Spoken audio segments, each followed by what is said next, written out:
Hey guys, you're here with Lawrence again. I'm calling you from the safari place here in South Africa. Absolutely amazing, and sitting under the tent makes it a little bit more bearable because it's about 35 degrees. Oh, but absolutely lovely weather here.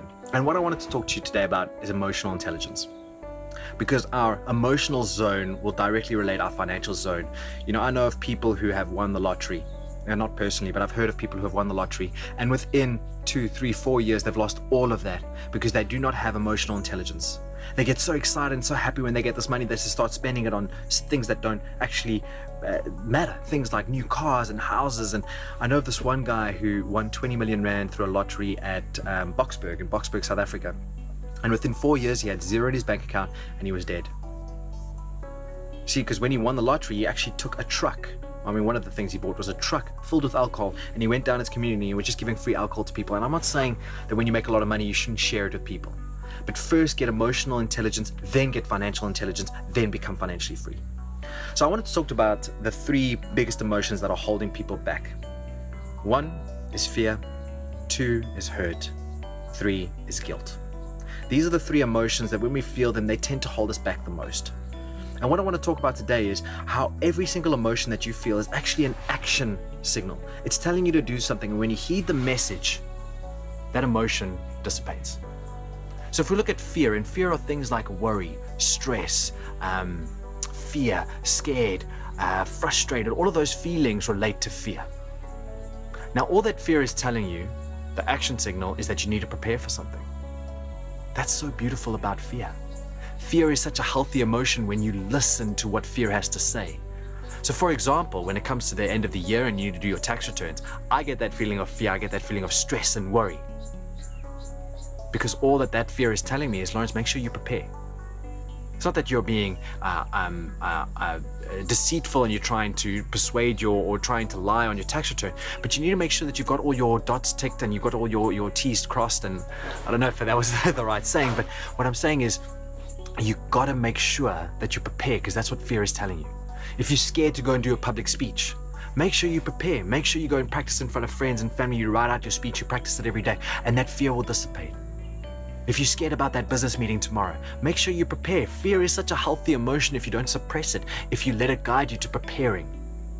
Number 2, that feeling of hurt.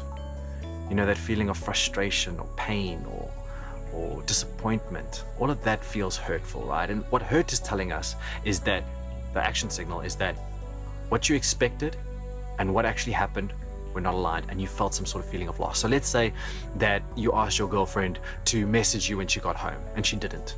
You expected something, it didn't happen. You'll start to feel that pain of loss, or that feeling of loss and pain because she didn't live up to your expectation. Now you got 2 options here. 1, you need to communicate your expectations more. You need to be more clear with your communications. So if she didn't message you at the time that you expected her to message you, you need to say, listen, honey, I really need you to message me as soon as you get home.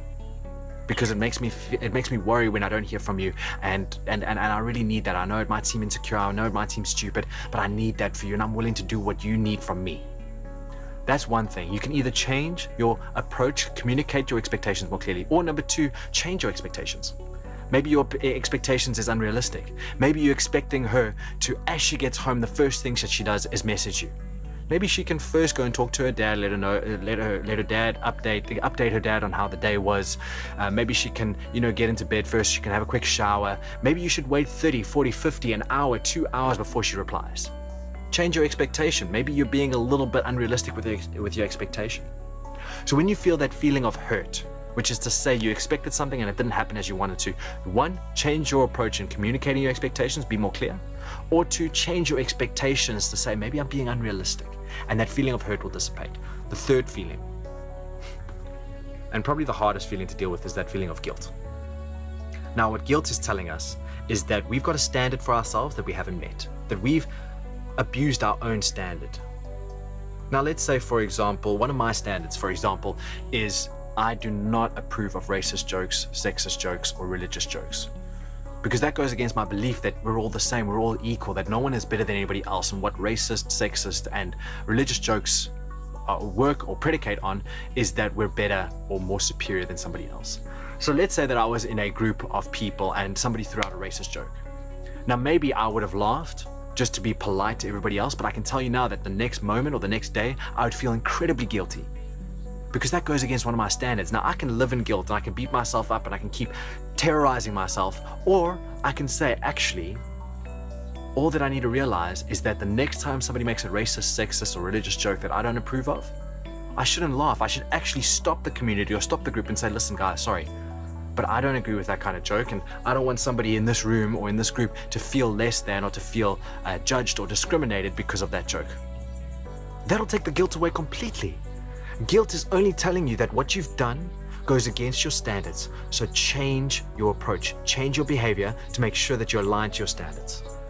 So guys, all that emotions are action signals. Things like fear are telling us to prepare for something. Things like hurt are telling us that we had an expectation that wasn't met. Guilt is telling us that one of our standards we've set for ourselves has not been lived up to and we need to change our behavior. Guys, emotions predicate financial freedom. Emotional freedom comes first, then financial freedom. I'm starting a course on Udemy around emotional intelligence where I'm going to talk about 10 of the different emotions that you can experience, what the action signals are, how to deal with them, how to apply them into real world. There will be a link about this in the comments below if you want to go and check it out and learn more about emotional intelligence. Be my guest, guys. Keep on changing the game because your emotions are just action signals for you to take charge. It's hard not to care what other people think, but we have to consciously fight that. Because when we're worried about Instagram or about Twitter or about Facebook or about people buying into us or about what other people think, we're losing track.